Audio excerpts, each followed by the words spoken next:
Há 36 mil novos deslocados em Cabo Delgado devido ao terrorismo. Muçulmanos celebram Eid ul-Adha, festa do sacrifício.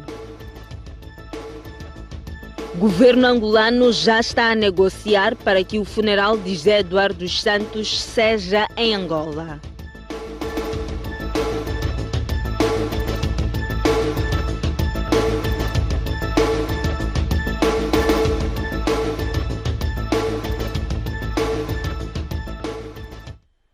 Boa noite. A cidade de Pemba recebeu hoje equipamento militar para reforçar o combate ao terrorismo em Cabo Delgado. A origem e o destino ainda são desconhecidos, mas o certo é que a cidade de Pemba, capital da província de Cabo Delgado, desde a última sexta-feira está a registrar aqui um movimento desusado de chegada de equipamento militar. Um navio com equipamento militar, segundo confirmou a STV, chegou ao porto de Pemba na última quinta-feira e o descarregamento começou no dia seguinte, sob fortes medidas de segurança. Entre o material descarregado constam viaturas de combate, de assistência médica e de logística militar. O barbeamento do material militar continua até hoje e nenhuma autoridade esteve disponível para falar do caso, que deixou uma parte da população de Pemba meio assustada.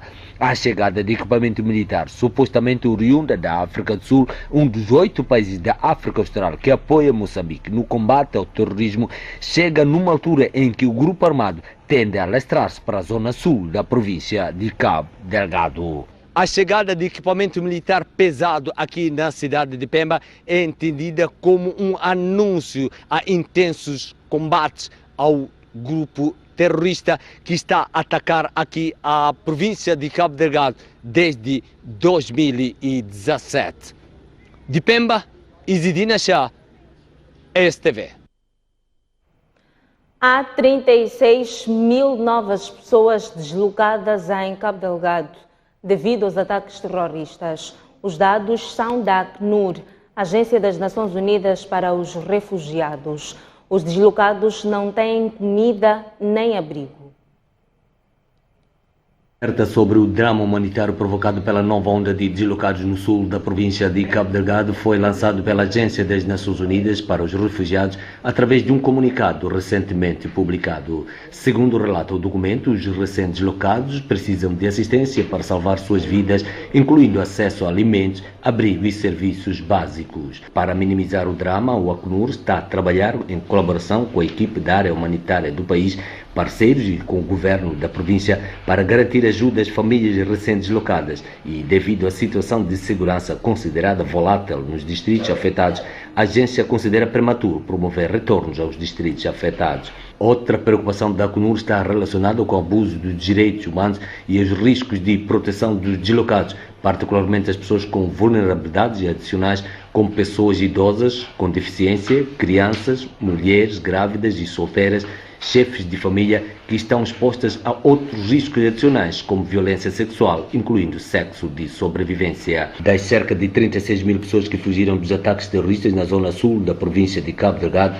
quase a metade são crianças e constam mais de 1.700 deslocados internos. Apesar de alguns retornos espontâneos às zonas de origem, a Acnur destaca a importância de garantir que os retornos sejam seguros, voluntários e que os serviços básicos sejam restabelecidos nas zonas de origem. O presidente da República agradeceu ao Senegal pelo apoio na eleição de Moçambique a membro não permanente do Conselho de Segurança das Nações Unidas. Filipe Nunes felicitou o presidente senegalês pela liderança da União Africana. Na conversa telefônica mantida na sexta-feira entre o presidente da República de Moçambique com o seu homólogo do Senegal e presidente em exercício da União Africana, Macky Sall, Filipe Nunes se manifestou gratidão ao Senegal pelo apoio na eleição de Moçambique como membro não permanente do Conselho de Segurança das Nações Unidas em junho passado. Sobre este assunto, o chefe de Estado disse que Moçambique conta com o apoio de todos os países africanos e vai priorizar as consultas e defesa dos interesses do continente, direitos humanos, paz e segurança internacionais. Além de felicitar o presidente senegalês pela liderança da União Africana, Filipe Nyusi partilhou informações sobre a sua interação telefônica 6 de julho corrente com o presidente da Ucrânia e explicou que Volodymyr Zelensky deu detalhes sobre a evolução da guerra no seu país e sobre as consequências humanas, humanitárias e materiais. Nyusi indicou ainda que Zelensky manifestou interesse em manter um encontro com os países africanos para explicar a situação do seu país, explorar as formas de cooperação econômica e medidas para fazer face à alta de preços de alimentos e custo de vida. Por sua vez, o presidente senegalês disse que nos encontros que manteve com os presidentes da Ucrânia e da Rússia, reiterou o repúdio à guerra e encorajou as partes a manterem diálogo direto e sem intermediários para encontrar uma solução do conflito, parar com a perda de vidas e destruição de infraestruturas.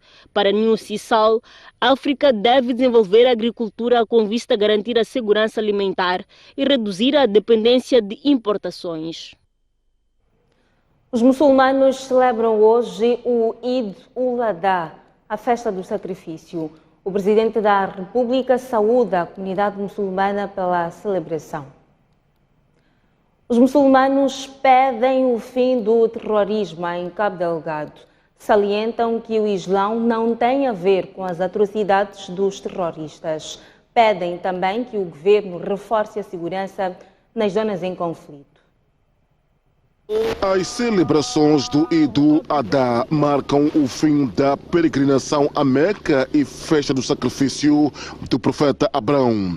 Em Quelimane, as cerimônias tiveram lugar no campo do Sporting. Aqui, os crentes rezaram para o fim do terrorismo em Cabo Delgado. Pediram ao governo para redobrar esforços neste sentido.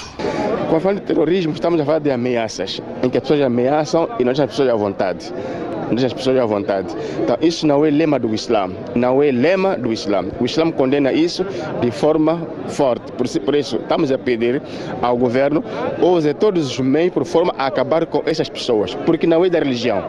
São caprichos das pessoas e nós, como muçulmanos, não estamos para isso. Peço ao nosso povo, ao nosso Estado, que olhe muito para o povo de Cabo Delgado e que nos próximos últimos anos festejemos juntos, que não tenham problemas como tem tido. O governador da Zambésia esteve nesta cerimônia.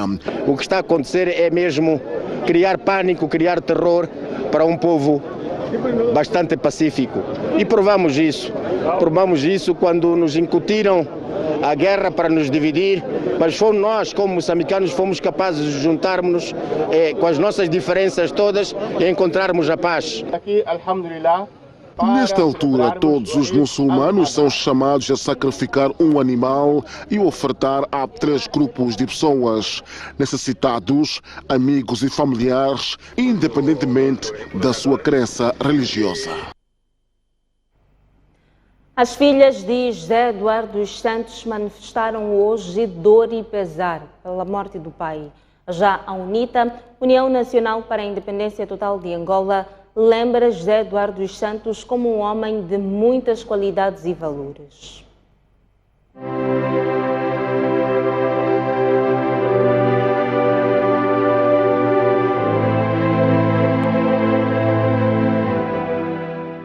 Isabel dos Santos, filha mais velha de José Eduardo dos Santos, reagiu à morte do pai através da sua conta do Instagram, tendo realçado o amor ao progenitor. Amo-te para todo sempre.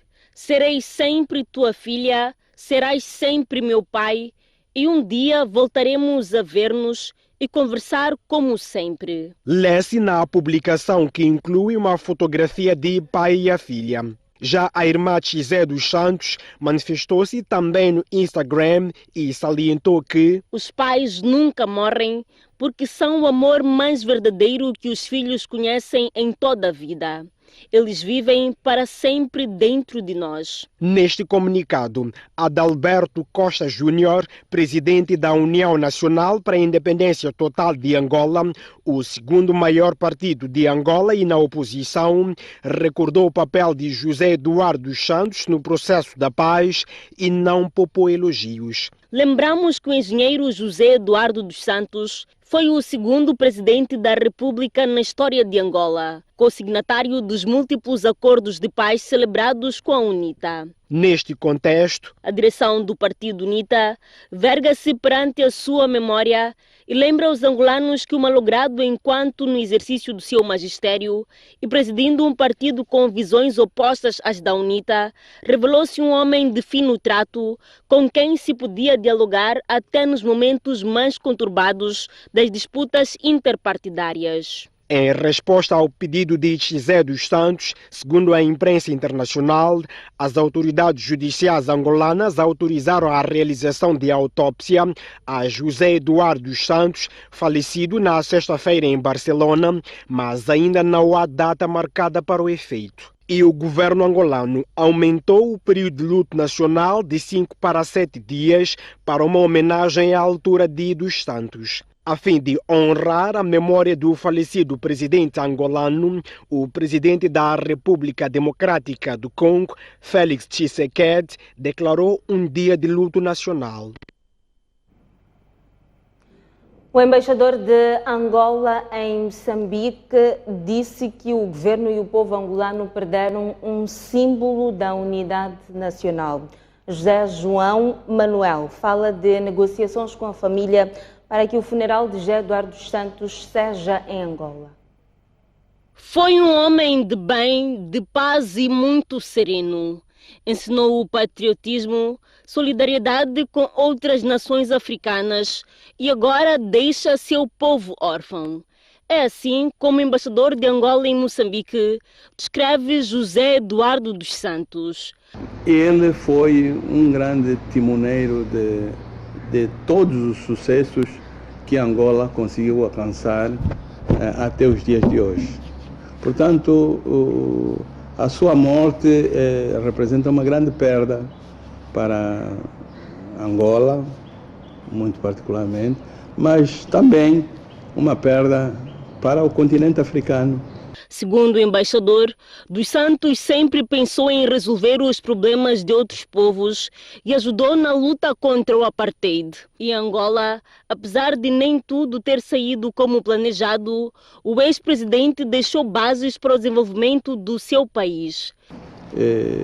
Com a sua governação, com a sua clarividência, sua liderança, conseguiu, de certo modo, conduzir o país para um estádio que hoje podemos dizer que é um país que reúne todas as condições para se desenvolver do ponto de vista econômico, do ponto de vista social, criou boas infraestruturas, não foram suficientes, isto vai ser preciso continuar.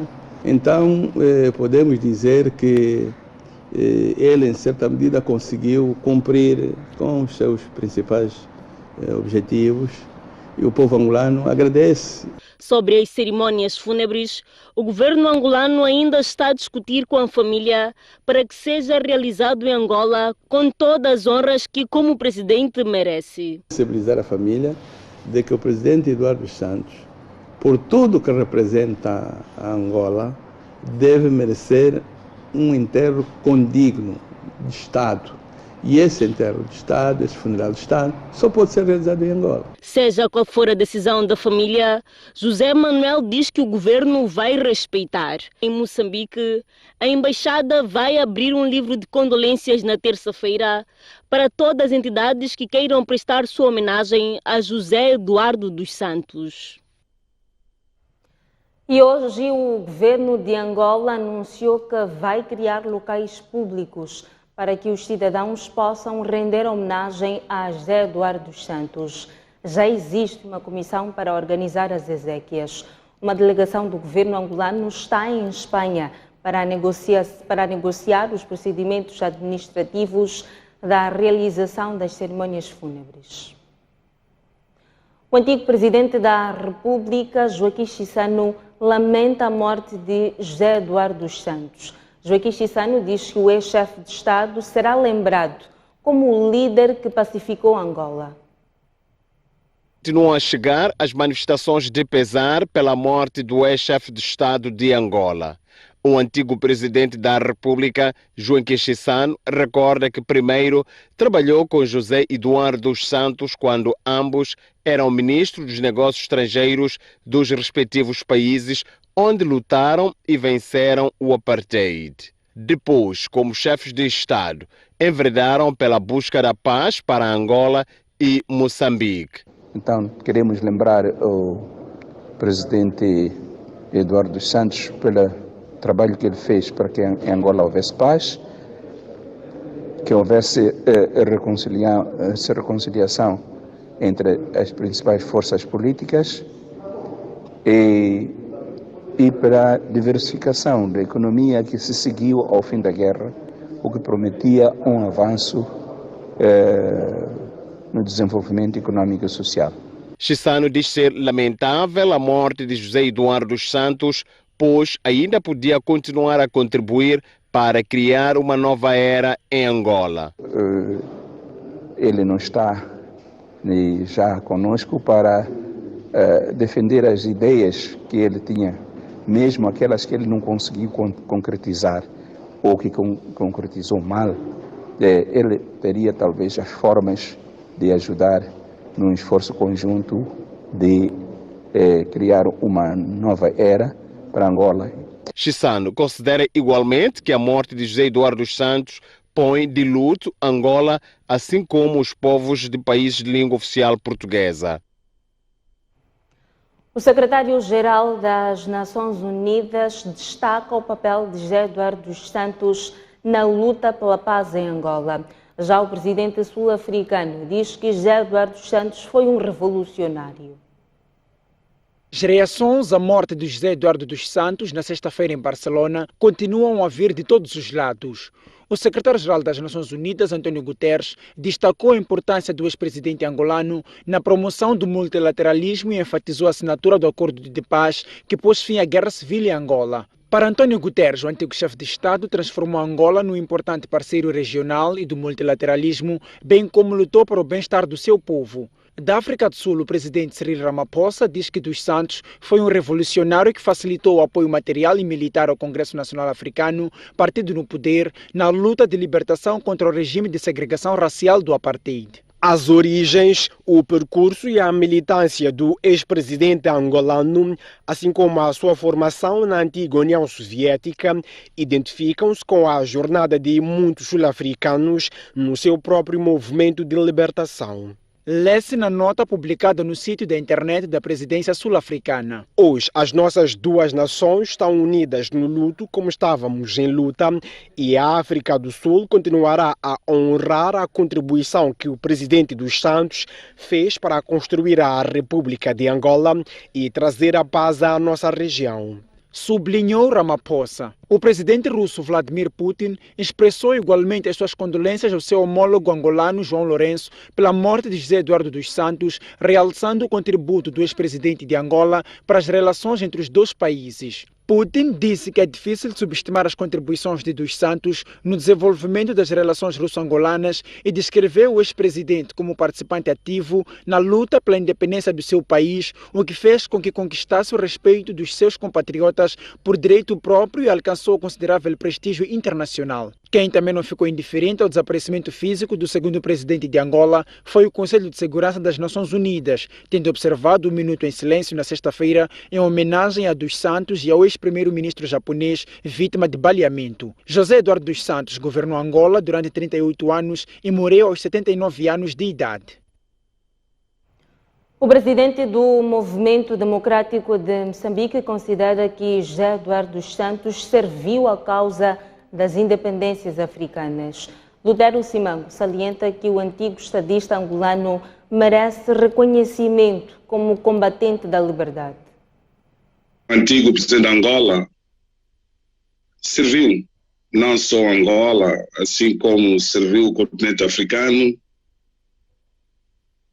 para as conquistas das independências nacionais.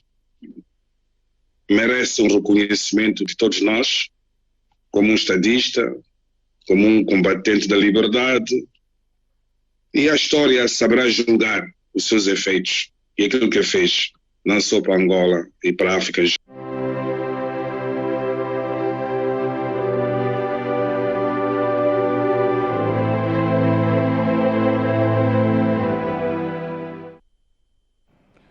Jornal da Noite sai agora para uma curta pausa, mas antes há informação cambial para si que nos acompanha a partir da STV. Até já. De volta às notícias. Há cada vez mais alunos que consomem bebidas alcoólicas e droga nas escolas. No primeiro trimestre deste ano, foram desintoxicados e tratados pelo menos 174 alunos em Maputo. Esta é a escola secundária de Moalaze, no município da Matola, província de Maputo. Nesta instituição de ensino acontece um pouco de tudo. Alunos embebedam-se e drogam-se. Aqui se vive mal, eu gostei. Não percebi? Aqui acontece tudo, aqui eu gostei. Como que, por exemplo? Tudo. Como que? Como que? Bebe, fumo, tudo acontece. Roubam, tudo acontece. E quem são os que fazem isso? Não conheço. Há alunos? Não, alunos são poucos. 19ª, que vem com bebidas, vem com drogas e fumam aqui nesses cajueiros aqui. Bebe-se muito aqui? Há consumo de drogas também? Sim, aqui tem uma barraquinha chamada Barraquinha Azul, onde vão comprar lá mesmo, bebem aqui na escola. Compram o que lá? Esse Top 21, Lorde, é isso que bebe. À volta da escola há bancas e barracas que, segundo os próprios alunos, vendem bebidas alcoólicas e drogas. Debaixo das árvores há vestígios disso. Nas obras inacabadas, para além de consumirem drogas, há orgias entre alunos, violações, agressões e roubos. Os moradores contam que têm feito esforços para conter o problema, protagonizado por alunos menores de idade, mas pouco resulta. Temos tido situações aqui de violações, temos tido aqui alunos que acabam entrando no mundo de drogas, temos tido meninas aqui que também, por causa de querer copiar a idade, de não saber ainda o que é o certo e errado, acabam também se viciando. A medida de solução que podíamos ter aqui é a instalação de um posto policial. Isso seria muito importante porque a polícia podia nos ajudar a colmatar esse feito. A Direção Provincial de Educação em Maputo reconhece que o fenômeno afeta quase todas as escolas públicas da província e de estar em coordenação com outras instituições para estancar o mal. E nós estamos a trabalhar articulados com a polícia. Mas a polícia sozinha também não consegue resolver isto sem a comunidade. Então, o que acontece é que esses alunos são aliciados fora, consomem essas bebidas alcoólicas, consomem essas drogas fora e entram para o interior da escola já no estado com estado alterado. Então, este é o dilema que nós temos. Há 9 anos, o governo introduziu um regulamento para impedir a venda de bebidas alcoólicas nas proximidades das escolas, mas até hoje o problema persiste. A alimentação dos alunos do Instituto Agrário de Boane, na província de Maputo, já melhorou. No entanto, a instituição diz que não tem dinheiro para atender às exigências dos estudantes. A STV exibiu na última semana uma reportagem dando conta da má qualidade das refeições oferecidas a estudantes do Instituto Agrário de Boane. Esta sexta-feira, a direção do Instituto, que semana passada recusou pronunciar-se sobre o assunto, mostrou os produtos alimentares adquiridos, bem como o depósito de água potável já em condições de higiene. Os formandos têm 3 refeições diversificadas, segundo disse o diretor do Instituto Agrário de Boane. A alimentação que nós temos nestas 2 semanas e meia, ela varia em farinha, o arroz, o feijão manteiga, feijão bueiro, que é produzido localmente. A própria farinha que nós usamos também é de produção local. Temos o amendoim, temos as folhas de mandioqueira, e temos a batata doce, temos a mandioca. E dentro de alguns meses, essa dieta vai melhorar.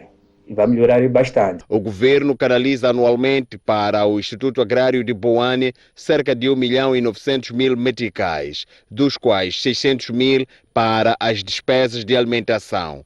Mas esse dinheiro já acabou. Através dos fundos das receitas internas que nós produzimos, é esta que nós, a partir de agora, vamos fazer aquisições de produtos que não produzimos e complementando com os produtos que nós produzimos. Nós acreditamos que com o orçamento próprio, com a produção escolar, temos capacidade sim de minimizar alguns problemas que nós temos. O Instituto Agrário de Boane está instalado numa área de 50 hectares. Metade dessa área destina-se à produção agrícola, que contribui em 80% nos produtos alimentares consumidos pelos formandos.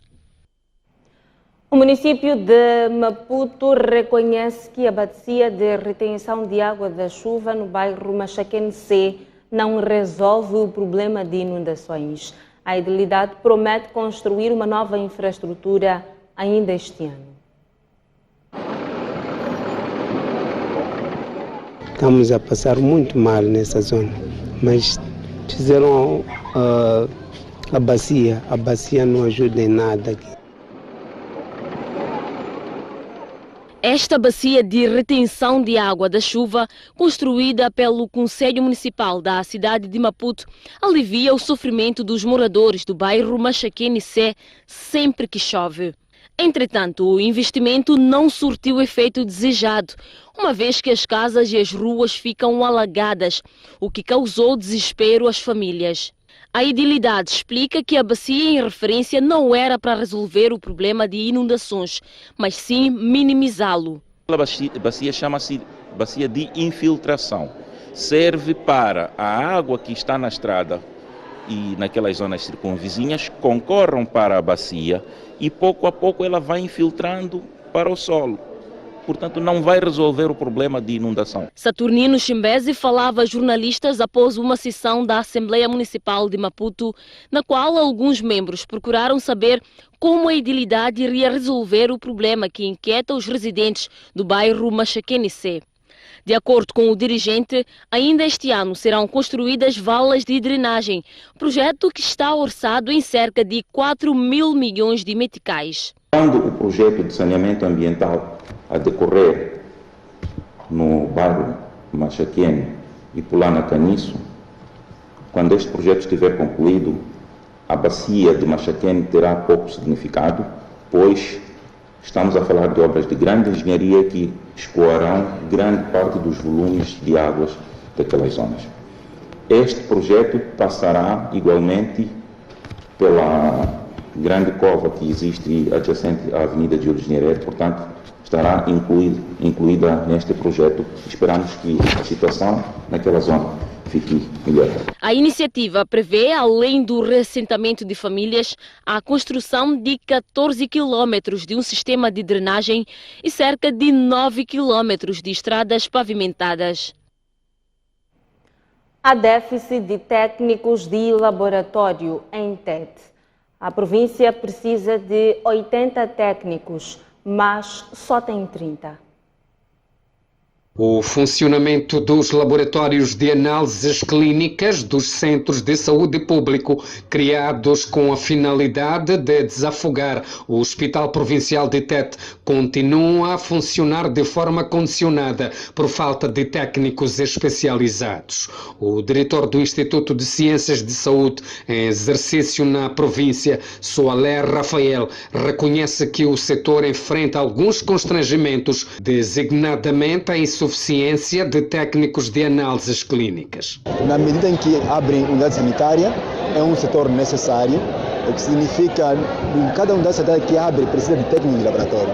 E não só um técnico de laboratório, porque esses trabalham em regime de turnos, então em todos os turnos tem que ter algum técnico de laboratório para responder às necessidades daquele turno. Com vista a reduzir o rácio do déficit de profissionais qualificados na área e aproximar os serviços ao cidadão, foram graduados esta sexta-feira pelo Instituto de Ciências de Saúde de Tete 19 novos técnicos de laboratório. A secretária de Estado em Tete, Elisa Zacarias, foi quem testemunhou a cerimónia e exortou aos graduados a pautarem pela eficácia com vista a dar resposta desejada aos pacientes durante as solicitações dos exames laboratoriais. Na cerimónia houve também reconhecimento dos estudantes que mais se destacaram durante a formação. Jacob Sibinde diz que está a criar uma coligação denominada Afonso Dhlakama Novo Moçambique. Partidos políticos e sociedade civil vão constituir a associação. A Renamo já reagiu, garante que vai impugnar a iniciativa. Nós, como partido, já estamos a trabalhar para impugnar isso. Esses senhores que andam a passar certificados de qualquer maneira, é preciso perceber quais são as consequências desses atos. Mas nós estamos prontos para que vier contra essa coligação. O secretário-geral da Renamo, que falava aos membros da sua formação política nesta sexta-feira na cidade da Beira, afirmou ainda que o presidente do PIM, apesar de ser sobrinho do falecido líder da Renamo, nunca esteve perto deste, nem vivo e nem depois de morrer. O presidente da Câmara, quando morreu, ele foi lá para a montanha lá? Não. Foi? Agora quer usar o nome do nosso presidente para pôr o presidente da Câmara, já que o nome é coligação Afonso Dhlakama, a concorrer contra o partido que ele próprio criou. Vocês não acham que isso é castigo demais para uma alma que devia estar descansada embaixo? Não acham? Então queremos agora declarar que o Jacob Sibinde, se ele não gosta do nome dele, então que apague. Se gosta, então cria coligação e Jacob Sibinde. Majibir garantiu que a Renamo sabe quem são os mentores da coligação Afonso Dhlakama. E ainda há mais uma formação que formaram, que criaram, não sei quem são que criaram isso. E nós temos todas as informações. Sabemos quem são as pessoas que estão por trás disto, dessa coligação, desse outro partido. Em devido momento vamos dizer os nomes. E eles, neste momento, estão a ouvir, sabem que o Majibir está a falar de mim. Esta reunião tem como objetivo planificar as atividades políticas para os próximos 2 anos, com destaque nos pleitos eleitorais. O nosso propósito qual é? O nosso propósito é vencermos as eleições autárquicas até aqui na cidade da Beira e não só. Para o efeito, é imperioso que trabalhemos de forma unida. A coesão entre os quadros deve ser palavra de ordem. O Jornal da Noite sai agora para mais uma curta pausa, mas antes a previsão do estado do tempo para as próximas 24 horas. Começamos pela capital, Maputo, uma máxima de 31 e uma mínima de 15, a previsão de céu limpo, mesmo cenário para Xai-Xai, 28 de máxima e 16 de mínima, céu ligeiramente limpo para Inhambane, 27 de máxima e 19 de mínima. Avançamos ao centro do país, começamos por Beira, em Sofala, uma máxima de 25, uma mínima de 16, a previsão de céu ligeiramente limpo, mesmo cenário para Chimoio, 24 de máxima e 11 de mínima. O cenário é contrário em Quilimane, na Zambésia, previsão de céu ligeiramente limpo e chuvas fracas, 27 de máxima e 18 de mínima. Céu limpo em Tete, 29 de máxima e 18 de mínima. Seguimos ao norte do país, começamos por Nampula, província com o mesmo nome, céu ligeiramente limpo, 15 de mínima e 27 de máxima. Lixinga, 11 de mínima e 21 de máxima. Pemba, em Cabo Delgado, uma máxima de 27 e uma mínima de 20. Até já.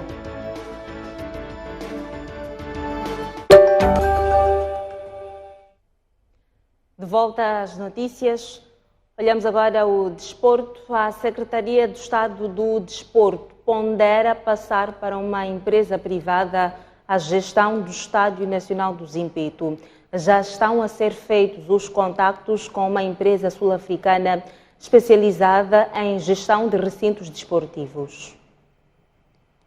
Edições de que o Estado Nacional do Zimpeto tem sido alvo por parte da Confederação Africana de Futebol por não reunir condições para acolher jogos internacionais deixaram a nu as fragilidades na gestão desta infraestrutura que neste momento está na responsabilidade do Fundo de Promoção Desportiva. Por isso, buscam-se soluções alternativas. Há contactos muito avançados com algumas entidades, nomeadamente com esta entidade que gera o Estado Nacional, que gera o FNB Stadium e mais 3 estádios, portanto gerem 4 estádios na África do Sul, é o FNB Stadium, Orlando Stadium, Cape Town Stadium e Randburg Stadium. Portanto, eles têm 4 estádios lá, todos eles impecáveis, todos eles em boas condições e que, para além de jogos de futebol, recebem outro tipo de atividades. Recentemente, o secretário do Estado do Desporto, Gilberto Mendes, e a diretora do Fundo de Promoção Desportiva, Amélia Cabral, estiveram na África do Sul a fim de se inteirarem sobre o trabalho feito pela empresa Stadium Management S.A. Se o acordo for fechado, será ou terceirização, que implica a gestão direta da parte deles com o pagamento de um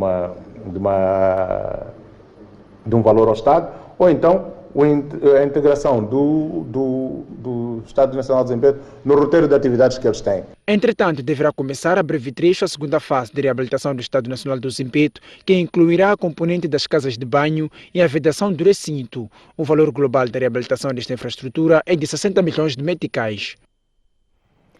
Moçambique está qualificado para o Mundial de Hóquei em Patins. A prova vai decorrer na Argentina entre os dias 7 e 13 de novembro próximo. A prova será disputada pelos seguintes países: Portugal, Argentina, Espanha, França, Itália, Angola, Chile e Moçambique. 3 jogadores da Associação Black Bulls partiram hoje para Portugal. Nas terras lusas, os atletas vão fazer a pré-época no Sporting de Braga. Escancaradas para os estrelados, é o começo da aventura dos 3 mosquiteiros pelas bandas do velho continente. Portugal é o destino apetecível e os sonhos podem ser encontrados no interior destas pastas. Eduardo, Anacleto e Romão encantaram o Sporting de Braga e o cheiro do relevado do emblema da primeira divisão portuguesa é inevitável. Dar o meu melhor lá e esperar que eu passe nos testes, porque será uma pré-época, então temos que mostrar o que valemos. Por estar aí para lá é continuar a trabalhar para alcançar os meus sonhos, que o meu sonho é jogar no alto patamar e no alto nível de futebol.